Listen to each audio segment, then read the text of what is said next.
জীবনে আসলে এক একটা সময় এক একভাবে আসে। এই প্রতিটি সময়কে আমরা নিজেরা ঠিক যেভাবে ডিল করি, ঠিক যেভাবে আমরা এটিকে নিয়ে পথ চলি, সেই পথ চলার জায়গাটি কিন্তু আলাদা। আমরা ভেঙে পড়ি, আমরা ভয় পাই, আমরা সোসাইটির মানুষের কথার ভয়ে আমরা অস্থির থাকি। আসলে যুদ্ধ তো আমার নিজের, আমার যুদ্ধ আমাকেই ফেস করতে হবে।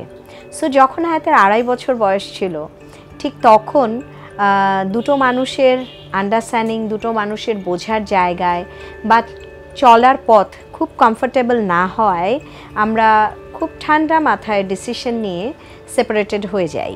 এবং সেখান থেকে যখন পথ চলা শুরু হয়, সন্তান তো মার কাছেই থাকবে, সন্তান তো আশ্রয়ের জায়গা মা।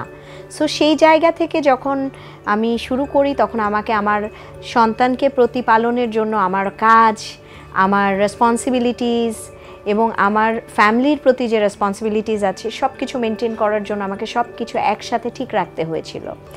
তখন এমনও দিন গেছে যে আমার বাচ্চা আমাকে ছাড়বে না, অফিসে যেতে দিবে না, কাঁদতে কাঁদতে আমার পা ধরে টানতে টানতে, আমি হেঁটে যাচ্ছি, সে আমার পা জড়িয়ে ধরে টেনে টেনে চলে যাচ্ছে, আমার পা আমি স্টেপ দিচ্ছি, সে টেনে টেনে লিফট অবধি চলে গেছে, মা তুমি অফিসে যেও না, মা তুমি অফিসে যেও না। অথচ অফিসে আমার জন্য আমার ব্রাইডরা ওয়েট করছে, যারা আমার কাছে সাজবে যাবে। সো আমি চাইলেও ওর সাথে সময় দিতে পারিনি। এবং এখন মনে হয় যে ওই সময়টুকু যে আমি দিতে পারিনি, সেটার জন্য আজকে স্মৃতি আমাকে কষ্ট দেয়। কিন্তু আমার মনে হয় যে না, আমাকে দেখে অসংখ্য মা শিখেছে, অসংখ্য মা শিখছে যে কোনো প্রতিকূলতাতে ভেঙে যাওয়া যাবে না, এবং সেই জায়গা থেকে সন্তানের জন্য, নিজের সংসারের জন্য তাকে উঠে দাঁড়াতে হবে। এই মেসেজটি কিন্তু আমি আমার মাধ্যমে সবাইকে দিয়েছি।